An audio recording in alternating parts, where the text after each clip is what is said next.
မြန်မာကကိုစတင်သင်ကြားရမယ်ဆိုရင်စနစ်တကျကပြတတ်ရန်အတွက်အခြေခံကဗျာလို့အကကိုစတင်သင်ကြားရမှာဖြစ်ပါတယ်အခြေခံကဗျာလို့အကကို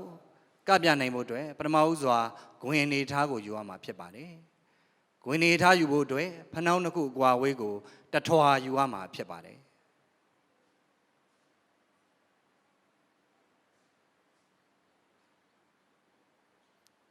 ဆက်လက်ပြီးခြေပြားနှစ်ခုအကွာဝေးကိုထွာဆိုင်ယူရမှာဖြစ်ပါတယ်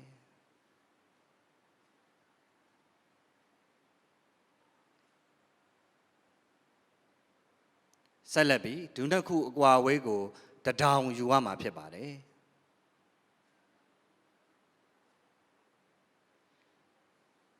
ဆက်လက်ပြီးလက်နှစ်ဘက်ကိုခါးကြောရုံမှာထောက်ပြီးတော့ခါးကိုရှေ့သို့တွန်းထားရမှာဖြစ်ပါတယ်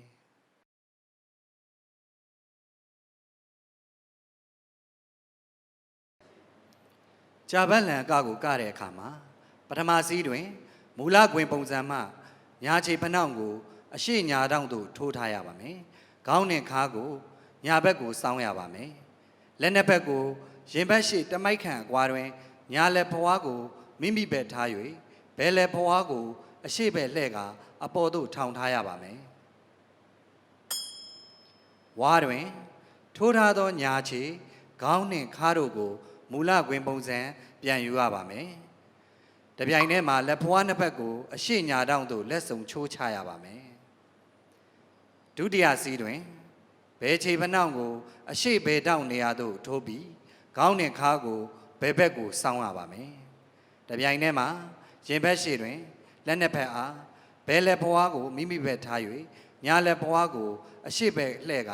အပေါ်ကိုပြန်ထောင်ထားရပါမယ်။ဝါတွင်ထိုးထားသောဘယ်ခြေခေါင်းနှင့်ခါးကိုမူလပုံစံပြန်ယူရပါမယ်။တပြိုင်တည်းမှာလက်ဖွားနှစ်ဖက်ကိုအရှိဘယ်တောင့်သို့ဇုံချိုးချလိုက်ရပါမယ်။ဒီပုံစံတိုင်းစီးဝါးနဲ့ပြန်ကပြပါမယ်။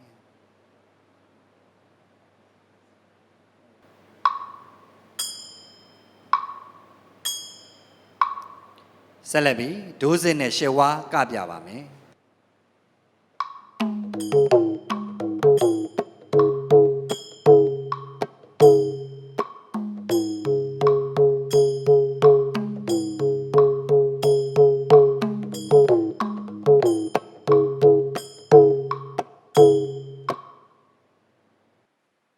မြန်မာအကကိုစတင်သင်ကြားတဲ့အခါမှာနီးစနစ်ကြတက်မြောက်ဖို့အတွက်ဆိုလို့ရှိရင်အခြေခံကဗျာလို့အကကိုစပြီးတော့သင်ကြားမှာဖြစ်ပါတယ်မြန်မာအကမှာအခြေခံကကွင်ရှိပါတယ်အမျိုးသမီးအခြေခံကကွင်ခင်းမယ်ဆိုလို့ရှိရင်ဖနှောက်နှစ်ခုကြားအကွာဝေးတမိုက်ထားမှာဖြစ်ပါတယ်တမိုက်ပါ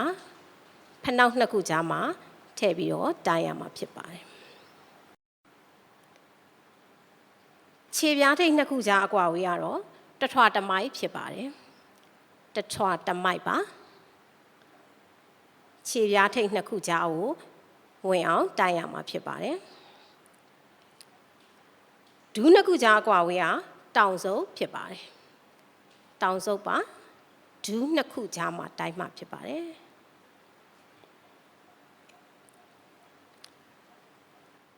လက်ဝါးနှစ်ဖက်ကိုလက်မနှစ်ခုထိထားပါမယ်ခါးပေါ်ကိုထောက်ထားရမှာဖြစ်ပါတယ်အဲလက်မလေးနှစ်ခုကထိထားပြီးတော့ခါးကိုတွန်းနှလိုက်တဲ့အခါမှာမြန်မာအခြေခံကကွင်ပုံစံဖြစ်ပေါ်လာမှာဖြစ်ပါတယ်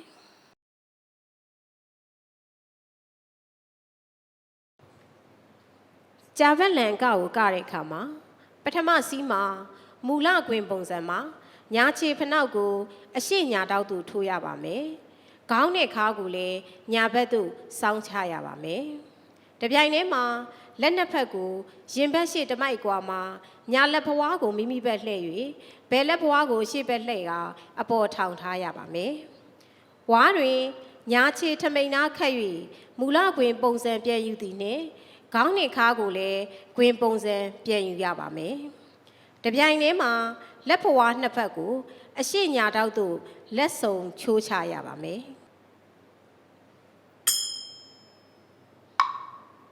ဒုတိယစီးတွင်ဘဲခြေဖနှောက်ကိုအရှိဘဲတောက်သို့ထိုးရပါမယ် ခေါင်းနဲ့ခါကိုဘယ်ဘက်သို့စောင်းရပါမယ်။တပြိုင်တည်းမှာလက်နှစ်ဖက်ကိုရင်ဘက်ရှိတမိုက်ကွာတွင်ဘယ်လက်ဘဝမိမိဘက်လှည့်၍ညာလက်ဘဝကိုအရှိဘက်လှည့်ကအပေါ်ပြန်ထောင်ထားရပါမယ်။ဝါတွင်ဘဲချေထမိန်နာခတ်၍မူလခွင်ပုံစံပြန်ယူရာတွင်ခေါင်းနဲ့ခါကိုလည်းခွင်ပုံစံပြန်ယူရပါမယ်။တပြိုင်တည်းမှာလက်ဘဝနှစ်ဖက်ကိုအရှိဘယ်တောက်သို့လက်စုံချိုးချရပါမယ်။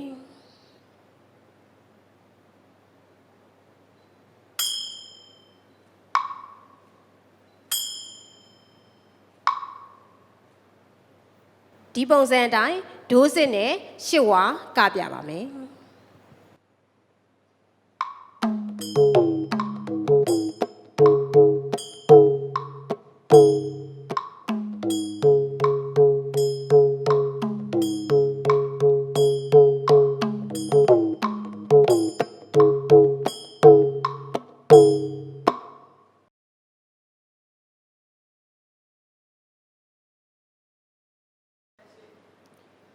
ကြာစစ်ချိုးအကောက်ကိုကတဲ့အခါမှာပထမစီးတွင်မူလခွင်ပုံစံမှညာခြေဖနှောင့်ကိုအရှိညာတောင်သို့ထိုးထားရပါမယ်။ခေါင်းနဲ့ခါကိုလည်းညာဘက်ကိုစောင်းထားရပါမယ်။တပြိုင်တည်းမှာဘယ်လက်ကိုရင်ဘက်ရှိတွင်ညာဘက်သို့တထောင်စစ်ချိုးပြီးလက်ဖဝါးကိုအရှိဘက်လှည့်ထားရပါမယ်။ညာတထောင်စစ်ကိုဘယ်လက်ဖျားနှင့်ထိ၍အပေါ်သို့ချိုးပြီးလက်ဖဝါးကိုမိမိဘက်သို့ချိုးချထားရပါမယ်။ဝါတွင်ညာခြေခေါင်းနဲ့ခါကိုလည်းမူလခွင်ပုံစံပြန်ယူရပါမယ်။တပြိုင်တည်းမှာညာလက်ဖွားကိုအရှိဘက်သို့လှန်ချရပါမယ်။ဒုတိယစီးတွင်ဘဲခြေဖနှောင့်ကိုအရှိဘဲတောင်းသို့ထိုးရင်းခေါင်းနဲ့ခါကိုဘဲဘက်သို့စောင်းထားရပါမယ်။တပြိုင်တည်းမှာညာလက်ကိုရင်ဘက်ရှိတွင်ဘဲဘက်သို့တထောင်စစ်ချိုးပြီးလက်ဖွားကိုအရှိဘက်လှည့်ထားရပါမယ်။တထောင်စစ်ကိုညာလက်ဖျားနှင့်ထိ၍အပေါ်သို့ချိုးပြီးလက်ဖဝါးကိုမိမိဘက်သို့လှမ်း၍ချိုးချထားရပါမယ်။ဝါတွင်ဘဲချေခေါင်းနှင့်ခါကိုလည်းမူလခွင်ပုံစံပြန်ယူရပါမယ်။တပြိုင်တည်းမှာဘဲလက်ဖဝါးကိုအရှိဘက်သို့လှမ်းချရပါမယ်။ဒီကကိုစီးဝါးနဲ့ပြန်ကပြပါမယ်။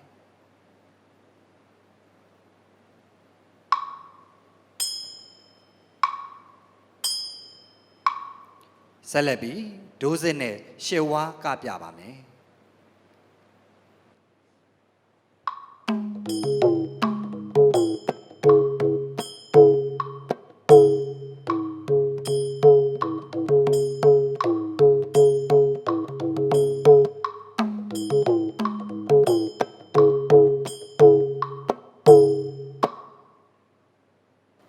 ကြာစစ်ချိုးအကောက်ကိုကတဲ့အခါမှာပထမစီးတွင်မူလခွင်ပုံစံမှညာခြေဖနှောက်ကိုအရှိညာတောက်သို့ထိုးရပါမယ်။ခေါင်းနဲ့ခါကိုလည်းညာဘက်စောင်းချရပါမယ်။တပြိုင်တည်းမှာရင်ဘက်ရှိမှာဘယ်လက်ကိုညာဘက်သို့တထောင်စစ်ချိုးပြီးလက်ဖွားကိုအရှိဘက်လှည့်ထားရပါမယ်။ညာတထောင်စစ်ကိုဘယ်လက်ဖျားနှင့်ထိ၍အပေါ်သို့ချိုးပြီးလက်ဖွားကိုမိမိဘက်ချိုးချထားရပါမယ်။ဝါတွင်ညာခြေထမိန်နာခတ်၍မူလခွင်ပုံစံပြန်ယူရင်ခေါင်းနဲ့ခါကိုလည်းခွင်ပုံစံပြန်ယူရပါမယ်။တပြိုင်တည်းမှာညာလက်ဖွားကိုအရှိဘက်သို့လှန်ချရပါမယ်။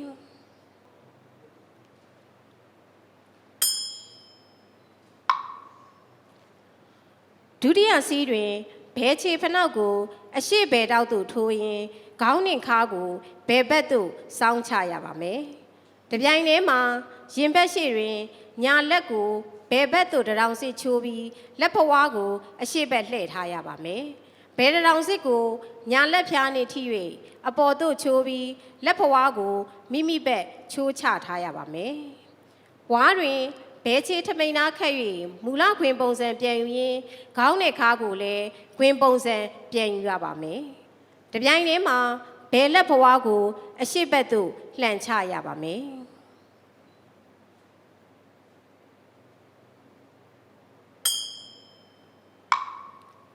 ဒီကကိုစီးကွားနဲ့ပြန်ပြပါမယ်။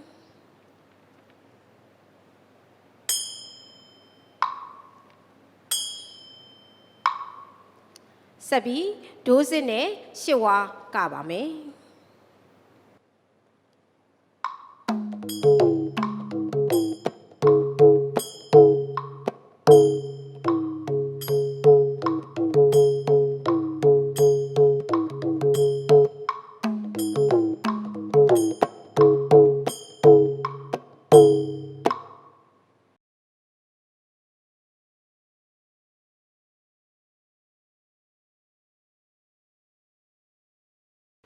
ကြာဘက်လန်အကနဲ့ကြာစီချိုးအကကိုနှစ်ကွက်ပေါင်းပြီးဒိုးစစ်နဲ့ကပြပါမယ်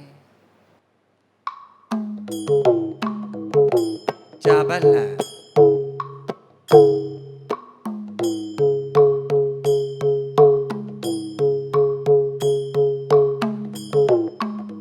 ကြာစီချိုး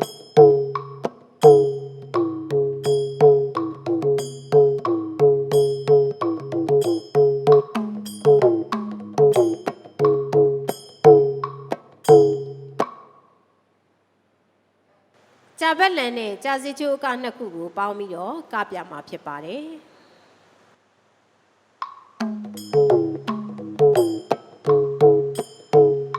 ကြာဘက်လန်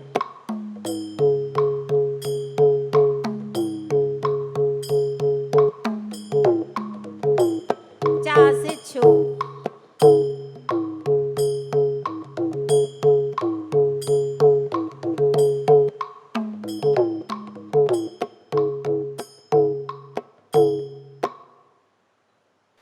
ကြာဘက်လန်နဲ့ကြာစီချိုးကကွက်နှစ်ကွက်ကိုအမျိုးသားအမျိုးသမီးပေါင်းပြီးဒိုးစစ်နဲ့ကပါမယ်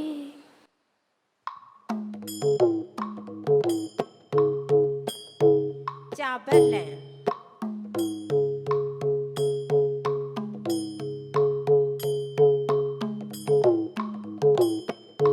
ကြာစီချိုး